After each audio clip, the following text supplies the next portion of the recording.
Assalamualaikum warahmatullahi wabarakatuh. Halo anak-anak kelas 3, bagaimana kabarnya hari ini? Semoga semuanya dalam keadaan sehat dan semangat belajar ya. Karena hari ini kita akan melanjutkan pembelajaran kita pada tema 6, subtema 3, pembelajaran 3.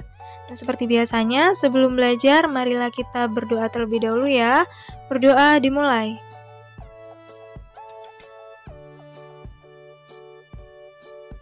Berdoa selesai. Baik anak-anak, di pembelajaran 1 dan 2 kemarin kalian sudah belajar tentang energi alternatif. Nah, di pembelajaran 3 hari ini kita akan belajar energi alternatif dan juga kita akan belajar tentang batas atau tanda waktu penggunaan pada sebuah kemasan. Nah, yang pertama yaitu energi alternatif yang akan kita bahas. Nah, anak-anak pasti masih ingat ya, energi alternatif itu merupakan sumber energi yang dapat menggantikan bahan bakar minyak atau BBM. BBM adalah sumber daya alam yang tidak dapat diperbarui anak-anak. Sedangkan manusia itu memanfaatkan BBM dalam kehidupan sehari-hari secara terus-menerus. Nah, nanti lama-lama BBM ini akan habis. Oleh karena itu, diciptakan energi alternatif yang nantinya akan dapat menggantikan bahan bakar minyak atau BBM itu tadi. Nah, kemudian apa sajakah yang termasuk sumber energi alternatif?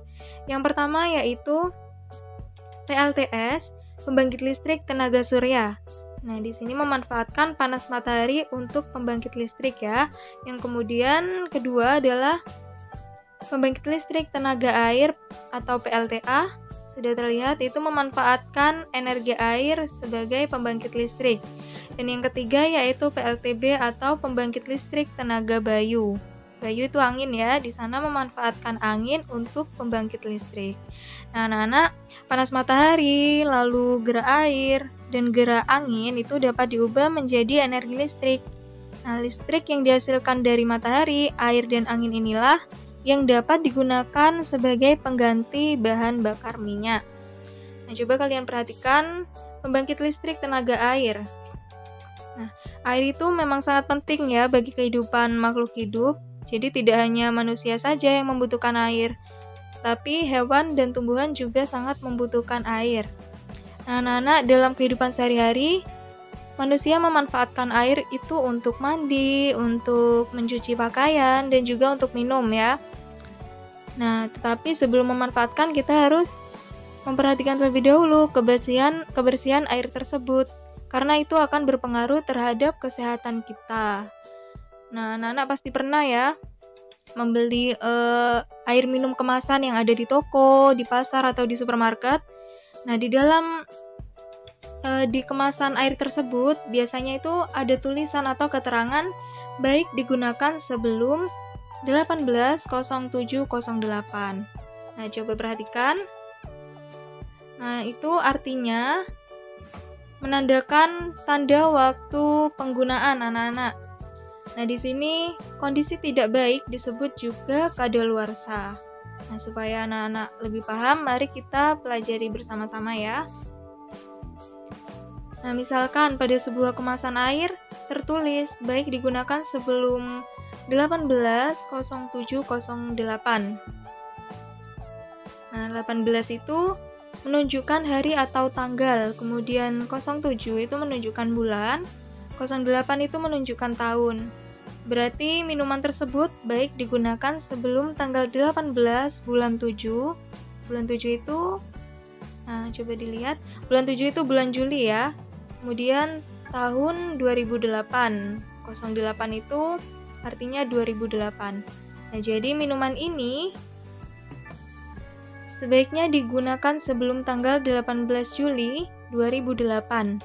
Apabila sudah melewati tanggal tersebut, artinya air sudah tidak dapat digunakan dengan baik ya, anak-anak, atau sudah kadaluarsa. Nah, seperti itu. Kemudian yang kedua, contohnya yaitu pada sebuah kemasan tertulis baik digunakan sebelum 0219. Nah, di sini cuma ada 2 angka, yang tadi 3 angka ya. Nah, 2 angka di sini menunjukkan angka 2 itu menunjukkan bulan, Angka 19 itu menunjukkan tahun, jadi tidak ada keterangan tanggalnya ya, seperti yang contoh pertama tadi. Nah, di sini berarti minuman tersebut baik digunakan sebelum bulan 2, yaitu bulan Februari tahun 2019. Nah, sudah betul ya, minuman ini sebaiknya digunakan sebelum bulan Februari tahun 2019. Nah, sudah paham ya anak-anak sampai sini? Kemudian amati contoh berikut. Nah, di sini Miss Karin punya contoh. Biasanya pada sebuah kemasan minuman atau makanan, kadaluarsa itu tertulis EXP. Kalian perhatikan ya, pada gambar ada tulisan EXP itu artinya expired atau sama artinya dengan kadaluarsa. Nah, itu EXP 040917 yang artinya minuman tersebut atau makanan tersebut baik digunakan sebelum tanggal 4 bulan 9, yaitu bulan September tahun 2017.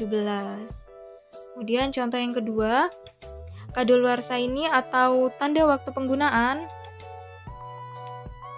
juga tertulis best before. Best before artinya baik sebelum. Nah, baik digunakan sebelum ya anak-anak. Di sana tertulis keterangannya 010513. Artinya minuman atau makanan tersebut baik digunakan sebelum tanggal 1 bulan 5, yaitu bulan Mei tahun 2013. Kemudian contoh yang selanjutnya tertulis BBE Maret 2014. BBE itu juga sama dengan best before atau baik digunakan sebelum. Nah, Maret itu bulan Maret tahunnya 2014. Nah, seperti itu ya contohnya, dan masih banyak lagi contoh tanda waktu penggunaan pada sebuah kemasan. Misalnya kalian di rumah punya makanan atau minuman, coba kalian lihat. Nah, di sana pasti ada tanda waktu penggunaannya. Kemudian ini sudah paham.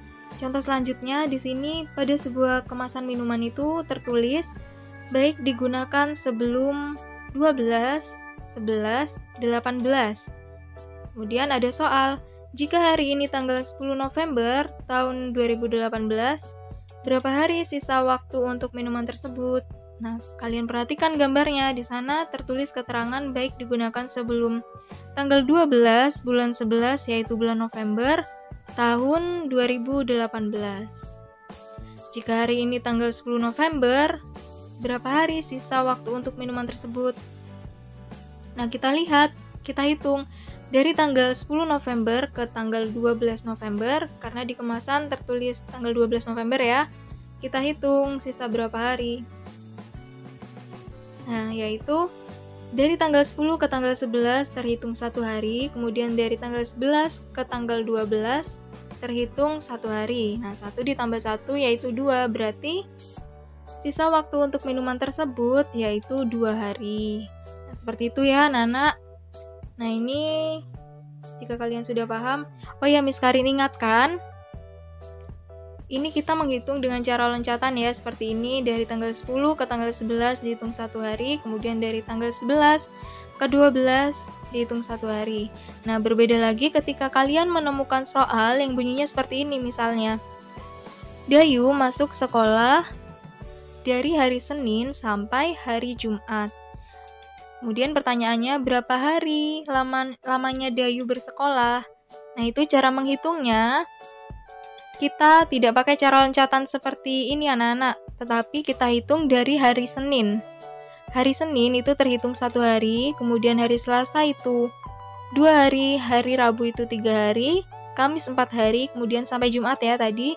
Jumat itu 5 hari, berarti Dayu bersekolah selama 5 hari, atau Dayu masuk sekolah selama 5 hari.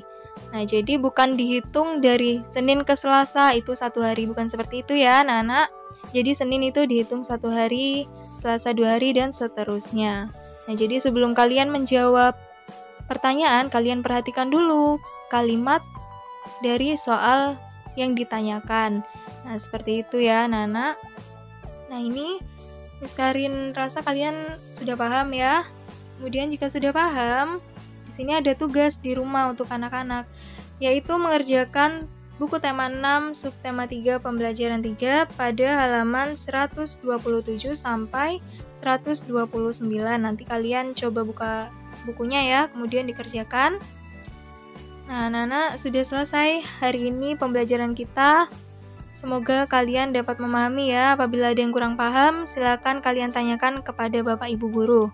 Kemudian Miss Karin ingatkan untuk selalu menjaga kesehatan dan jangan lupa untuk semangat belajar di rumah. Nah, baik, sekian penjelasan dari Miss Karin.